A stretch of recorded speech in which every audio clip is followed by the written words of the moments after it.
அபி, தண்ணி பிடிக்க போற வரியா? நான் அப்பவே புடிச்சிட்டேமா. இதுதான் தங்கச்சி வீடு. போ.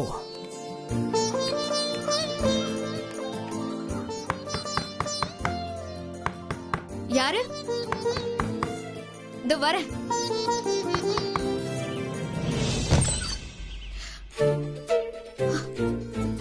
தங்கச்சி,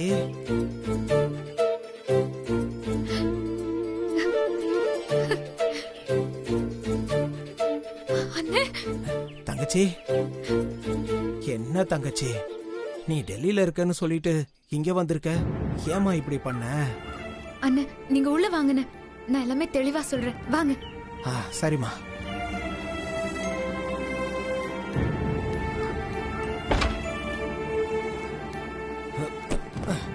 என்ன தங்கச்சி, நீ எப்படி இங்க? இங்க என்ன நடக்குது? சொல்றேண்ணே.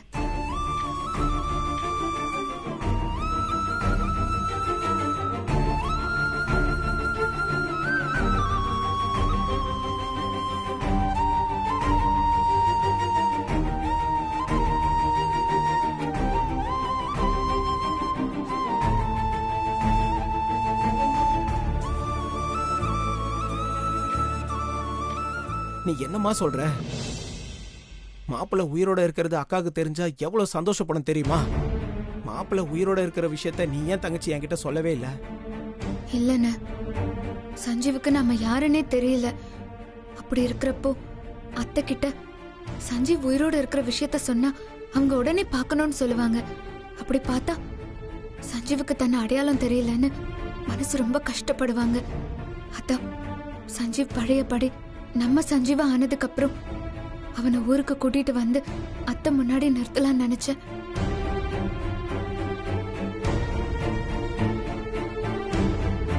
அத்தைக்கு சஞ்சீவ் பத்தின விஷயம் இப்போதைக்கு தெரிய வேண்டான்னு. அதனாலதான் நான் யாருக்கிட்டயும் இந்த விஷயத்த பத்தி சொல்லல. உங்ககிட்டயும் அதான் இத பத்தி சொல்லல. நீ சொல்றது சரிதான் தங்கச்சி. அக்கா ஏற்கனவே மாப்பிள்ளை இறந்துட்டான்னு துக்கத்துல இருக்கு. இப்ப போய் மாப்பிள்ளை உயிரோட தான் இருக்கான், ஆனா அவனுக்கு நம்மளெல்லாம் அடையாளம் தெரியலன்னு சொன்னா அக்கா ரொம்ப மனசு உடைஞ்சு போயிடுமா. அதனால இப்போதைக்கு மாப்பிள்ளை உயிரோட இருக்கிற விஷயம் அக்காவுக்கு தெரியாம இருக்கிறது தான் நல்லதே. ஆனா அபி இன்னும் எத்தனை நாளைக்கு தான் இந்த ஊர்ல இருக்க பாக்குற?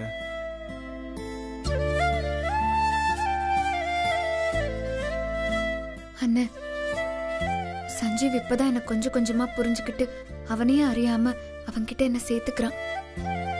ராசாத்திக்கும் வசந்துக்கும் கல்யாணம் நடந்து முடிஞ்சிட்டா சஞ்சீவ் கண்டிப்பா என்ன ஏத்துப்பான். அந்த நம்பிக்கை எனக்கு இருக்குண்ணா. அதுக்கப்புறம் நான் சஞ்சீவை ஊருக்கு கூட்டிட்டு வந்துருவேன். நம்ம பழையபடி எல்லாரும் சந்தோஷமா ஒன்னா இருக்கலாம். தங்கச்சி, ராசாத்தின்னு சொன்னதும் தான் எனக்கு உன்கிட்ட ஒரு விஷயம் சொல்லணும்னு தோணுது. என்ன விஷயம்னா? நான் இந்த ஊர்ல மாப்பிள்ளைய தேடி வந்துட்டு இருக்கும்போது ஸ்ரீஜா சிந்தாமணியை யதார்த்தமா பார்த்தேன். இவங்க ஏன் இந்த ஊர்ல இருக்காங்கன்னு சந்தேகப்பட்டு அவங்கள ஃபாலோ பண்ணி போன தங்கச்சி.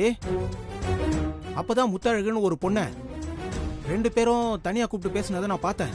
அண்ணா, அவங்க என்ன பேசிக்கிட்டாங்க? அபி இந்த ஊர்ல இருந்தா உன் மாமா உனக்கு கிடையாது. நான் என் மாமனுக்காக எது வேணாலும் செய்வேன். நான் உங்களுக்கு உதவி பண்றேன். நீங்க சொன்னதை நான் செய்யறேன். தங்கச்சி, அவங்க பேசிக்கிட்டு இருந்ததை நான் கேட்ட வரைக்கும் எனக்கு புரிஞ்சது இதுதான். அந்த ஸ்ரீஜா சிந்தாமணி முத்தழக தூண்டி விட்டு ராசாத்தி வசந்த சேர விடாம பாத்துக்க நினைக்கிறாங்க. ராசாத்திக்கு வேற இடத்துல மாப்பிள்ள பார்த்து கல்யாணம் பண்ணி வைக்க நினைக்கிறாங்க. அந்த ஸ்ரீஜா சிந்தாமணி சஞ்சீவ நேரடியா ஜெயிக்க முடியாதுன்னு முத்தழக தூண்டி விட்டுட்டு இருக்காங்களா? அத நான் பாத்துக்கிறேன்னா.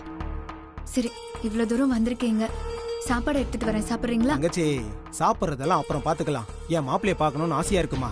முதல்ல என் மாப்பிளைய காட்டுமா. நான் வெளியே போயிட்டு வரேம்மா. ஏன் இருடா, சாப்பிட்டு போவேன். அதெல்லாம் ஒண்ணு வேணாமா. அண்ணா வாங்கண்ணா, வாங்க.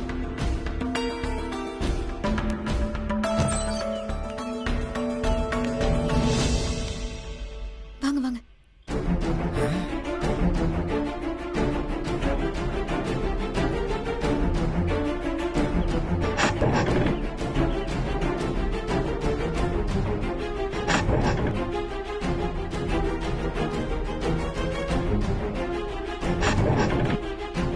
என்ன அபி, மாப்பிள்ள ஆளே மாறிட்டான்.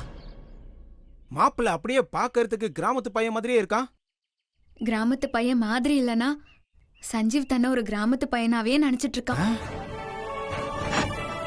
தங்கச்சி, மாப்பிள்ள கிட்ட போய் 2 வார்த்தை பேசிட்டு வரட்டுமா? ஐயோ அண்ணா வேண்டாண்ணா, அவனுக்கு உங்களெல்லாம் அடையாளம் தெரியாது. தங்கச்சி, என்னம்மா பேசுற? சின்ன வயசுல இருந்து மாப்பிள்ளைய மார்லையும் தோல்லையும் தூக்கி போட்டு வளர்த்தவன் என்ன அடையாளம் தெரியாதுன்ற? மாப்பிள்ளை என்ன பார்த்த உடனே அவனுக்கு எப்படி பழசெல்லாம் ஞாபகம் வருது நீயே பாரு. இருமா. அண்ணா வேண்டாண்ணா. அட இருமா, நான் போய் பேசிட்டு வரேம்மா. ப்ளீஸ் ப்ளீஸ்மா. ஐயோ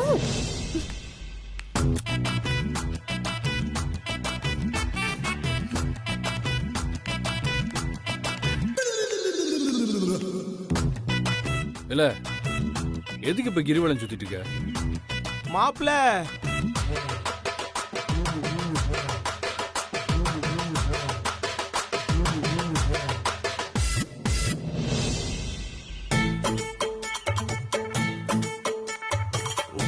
எப்படி மாப்பிள்ள இருக்க? யார் இவன்? எங்கேயும் பார்த்த மாதிரி கூட இல்லையே.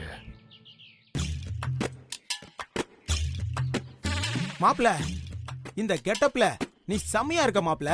யோ, யார் நீ?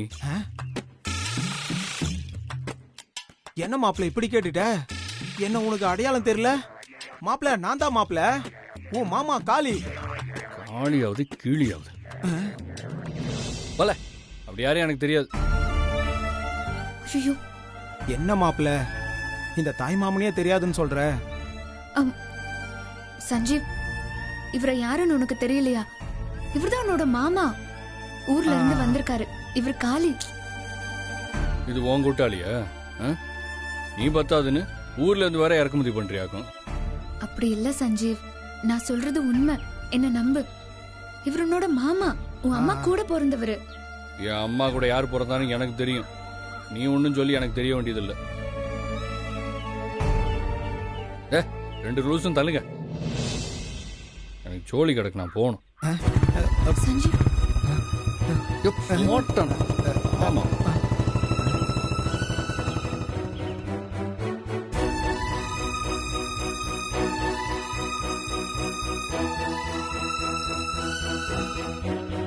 அண்ணா. தங்கச்சி, மாப்பிள்ள என்ன இப்படி சொல்லிட்டு போறான்?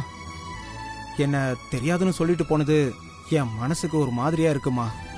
இப்படி நடக்கும்னு தெரிஞ்சுதானே நான் உங்களை இங்க வர வேணான்னு சொன்னேன். தங்கச்சி, உன்கிட்டயும் இப்படிதான் எரிஞ்செறிஞ்சு பேசுறானாமா? நீ உசுருக்கு உசுரா காதலிச்சவனே உன்னை தெரியாதுன்னு சொல்றத நீ எப்படிமா தாங்கிக்கிற? பழகிடுச்சுண்ணா. சரி வாங்க வாங்க.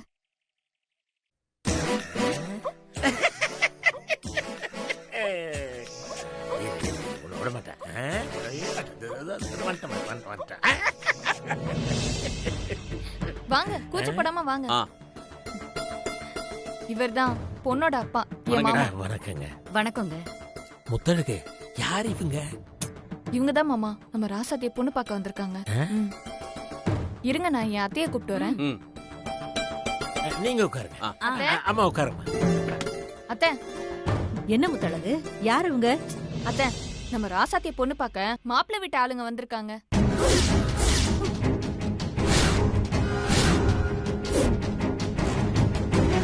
ராசாத்திய பொண்ணு பார்க்க மாப்பிள்ளை வீட்டுக்காரங்க வந்திருக்காங்களா? என்ன சொல்ற முத்தழகு? ஆமா அத்தை, நம்ம சொந்தக்காரங்க ஒருத்தவங்க ராசாத்திய எங்கேயோ பார்த்து ரொம்ப பிடிச்சு போச்சான். என்கிட்ட விசாரிச்சாங்க, அதான் பொண்ணு பார்க்க கூட்டிட்டு வந்துட்டேன். முத்தழகு, உனக்கு வேற வேலையே இல்லையா? எப்ப பார்த்தாலும் எனக்கு கல்யாணம் பண்ணி வைக்க மாப்பிளைய கூட்டிட்டு வந்துட்டு இருக்க. ஏய், கூட்டிட்டு வந்தா என்ன? உனக்கு தான் கல்யாண வயசு வந்துருச்சு இல்ல? 4 மாப்பிள்ளை உன்னை வந்து பாத்துட்டு போனாதான் ஒரு நல்ல வர அமையும் உனக்கு. அம்மா, அதுக்கு இல்லம்மா. நீ ஒன்னும் பேசாத, போ போய் ரெடி ஆயிட்டு வா. அண்ணன் வரட்டும், அதுக்கப்புறம் ரெடி ஆகுறேன். ஏண்டி, பாண்டி வர்றதுக்கும் நீ ரெடி ஆகிறதுக்கு என்ன சம்பந்தம் இருக்கு?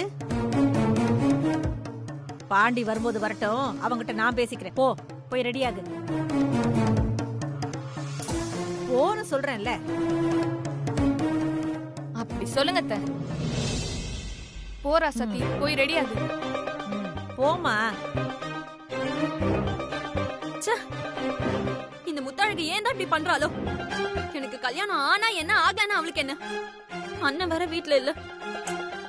இப்ப என்ன பண்றதுன்னு தெரியலையே.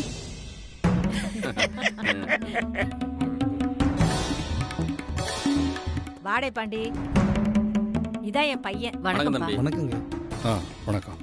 பாண்டி, நம்ம ராசாத்திய பொண்ணு பார்க்க வந்திருக்காங்கடா.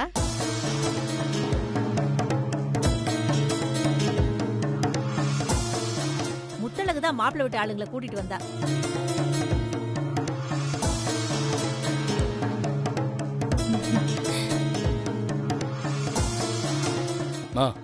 ராசாத்தி எங்க? உள்ள அலங்காரம் பண்ணிக்கிட்டு இருக்காப்பா.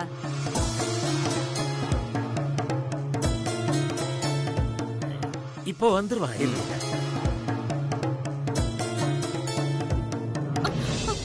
அண்ணன், இந்த முத்தழகு என்ன பண்ணான்னு தெரியுமா? எல்லாம் எனக்கு தெரியும். இப்ப என்னென்ன பண்றது? நீ அலங்காரம் பண்ணி மாப்பிள்ளை விட்டு ஆளுங்க முன்னாடி போயிட்டு வந்துரு. நான் அம்மா கிட்ட உனக்கு மாப்பிள்ளைய பிடிக்கலன்னு சொல்லி பிரச்சனையை முடிச்சிடுறேன். ஐயோ, இன்னைக்கு முடிச்சிருவேன்னு. நாளைக்கு வேற ஒரு மாப்பிள்ளைய கூட்டிட்டு வந்தானா?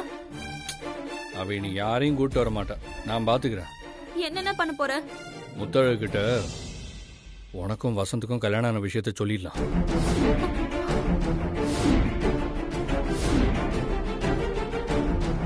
அண்ணன், நீ அப்படி சொல்லி முத்தழகு அப்பா அம்மா கிட்ட என் கழுத்துல தாலி என்ன விஷயத்த சொல்லிட்டானா என்னென்ன பண்றது? ராசாத்தி சொல்ல மாட்டா. அவ சொல்லாம நான் பாத்துக்கிட்டேன். நீ அதை பத்தியும் யோசிக்காம போய் ரெடி ஆயிட்டு வா. அண்ணா, நான் பாத்துக்கிறேன். போ.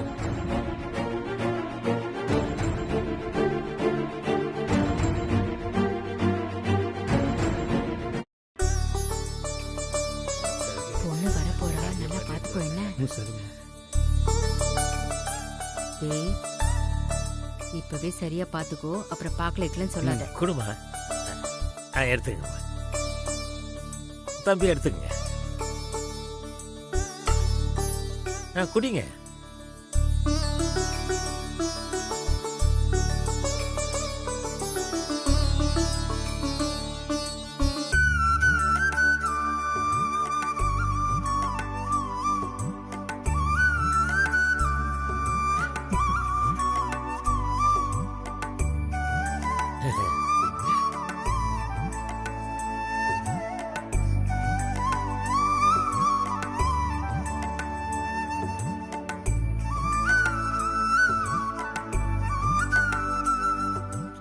இரு, நான் பாத்துக்கிறேன்.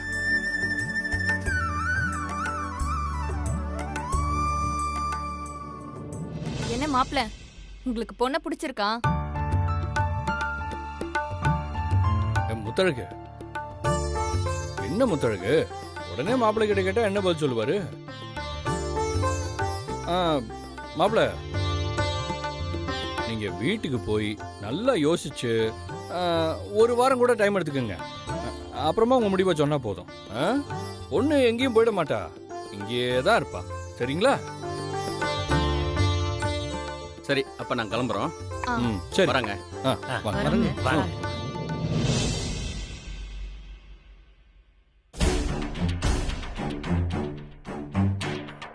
முத்தழகு, உங்கள்கிட்ட ஒரு முக்கியமான விஷயம் பேசணும். வா வா. மாமா, இதத்தான் நான் உன்கிட்ட எதிர்பார்த்தேன்.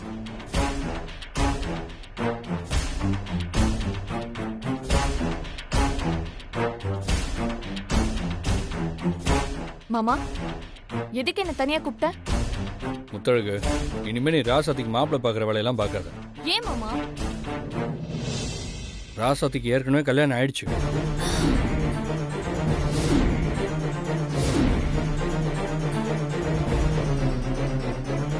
என்ன மாமா சொல்ற?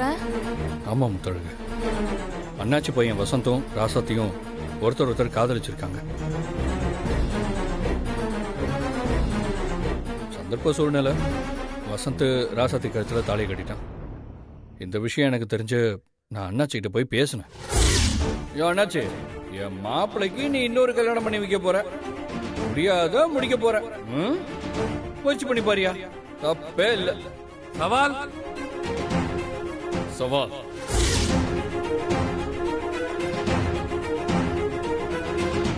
வசந்துக்கும் ராசாத்திக்கும் அண்ணாச்சி எழுத்து கல்யாணம் பண்ணி வைக்கிற வரைக்கும் இது பாரு, இந்த விஷயம் எங்க அம்மா அப்பாவுக்கு தெரியக்கூடாது. நீ சொல்லவும் கூடாது. அதெல்லாம் சரிதான் மாமா. நீ ஏன் அண்ணாச்சி எதிர்க்கணும்? அதுக்கு பதிலா இந்த ஊரை விட்டு அபிய நீயே அனுப்பிட்டா அண்ணாச்சியே வசந்துக்கும் ராசாத்திக்கும் கல்யாணம் பண்ணி வச்சிருவார்ல. நீ சொல்றதெல்லாம் சரிதான் முத்தழகு. அபிய இந்த ஊரை விட்டு அனுப்பலாம் தான். இருந்தாலும் அவ ஒரு புள்ளத்தாச்சி பொண்ணு. நம்ம சுயநலத்துக்காக அந்த பொண்ணை ஊரை விட்டு அனுப்புறது பாவமா இல்ல?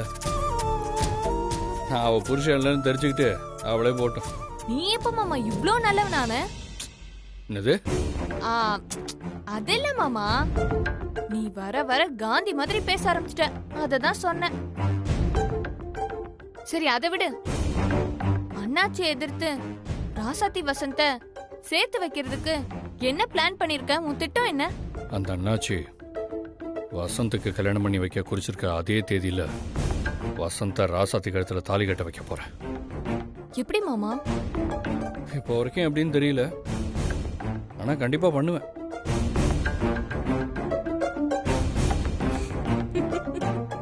மாமா, நீ ராசாத்திக்கும் வசந்துக்கும் கல்யாணம் பண்ணி வைக்க பாக்குறியா?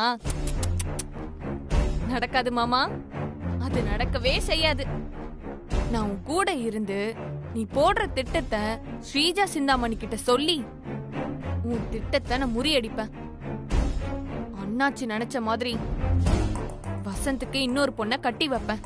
அபிய இந்த ஊரை விட்டே அடிச்சு விரட்டுறேன்.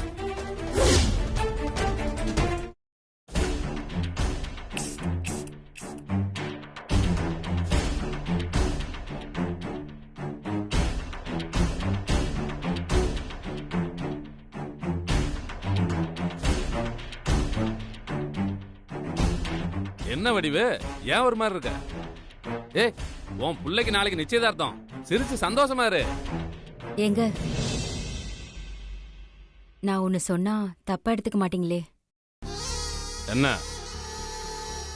இல்ல, நீங்க பெரிய தப்பு பண்றீங்களோன்னு தோணுது. என்ன என்ன தப்பு பண்றாங்க? நீங்க பாண்டிய பழிவாங்க தப்பான சகவாசத்தை வளர்த்துக்கிட்டு நம்ம புள்ள வாழ்க்கையை அழிச்சிடுவீங்களோன்னு எனக்கு பயமா இருக்குங்க.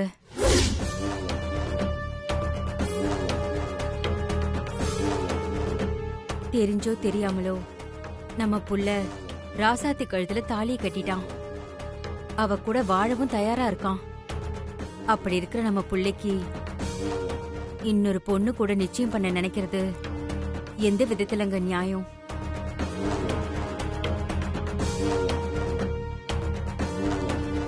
தாலி கட்டின ஒரு பொண்ணை கைவிட்டுட்டு நம்ம புள்ளைக்கு இன்னொரு பொண்ணை கல்யாணம் பண்ணி வைக்கிறது பெரிய பாவங்க. அந்த பாவம் நம்ம குடும்பத்தை சும்மா விடாதுங்க. அதான் சொல்றேன், சொன்னா கேளுங்க. இந்த நிச்சயம்லாம் வேண்டாங்க.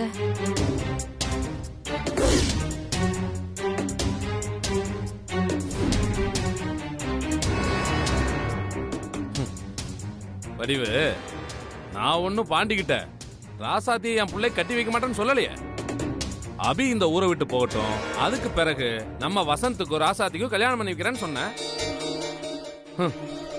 பையனை பெத்த நானே இறங்கி வந்து இப்படி சொல்லும்போது அந்த பாண்டி என்ன பண்ணிருக்கணும்? அபிய ஊரை விட்டு விரட்டி இருக்கணும்ல. செஞ்சானா? செய்யலையே. அந்த பாண்டிக்கே தான் தங்கச்சி வாழ்க்கையில அக்கறை இல்லாத போது எனக்கு மட்டும் என்ன அக்கறை? ஏங்க, பாண்டிக்கு தான் தங்கச்சி மேல அக்கறை இல்லைன்னு சொல்லாதீங்க.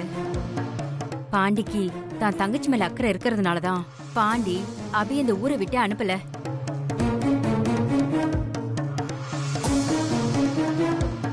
உங்களுக்கும் அபிக்கும் ஒரு பிரச்சனையும் இல்ல. அப்படி இருக்கும்போது நீங்க ஏன் அபி இந்த ஊரை விட்டு போகணும்னு நினைக்கிறீங்க? எல்லாம் அந்த ஸ்ரீஜா சிந்தாமணிக்காக தானே. இந்த விஷயம் பாண்டிக்கு தெரியாதா என்ன? நீங்க உங்க சுயநலத்துக்காக மாத்தி மாத்தி பேசுற ஆளு. உங்க பேச்சுல சுத்தம் கிடையாதுன்னு பாண்டிக்கு நல்லாவே தெரியும். அதான் பாண்டி அபிய ஊரை விட்டு போக ஒத்துக்கல. ரொம்ப பேசாத. என்ன பண்ணணும் பண்ணக்கூடாதுன்னு எனக்கு நல்லா தெரியும். ஒழுங்கா வேலையை மட்டும் பாரு. நீ வந்தாலும் வராட்டாலும் வசந்துக்கும் அந்த பொண்ணுக்கும் நிச்சயதார்த்தம் நடக்கும். நீ வர்றதுனா வா, இல்ல இங்கே கடை.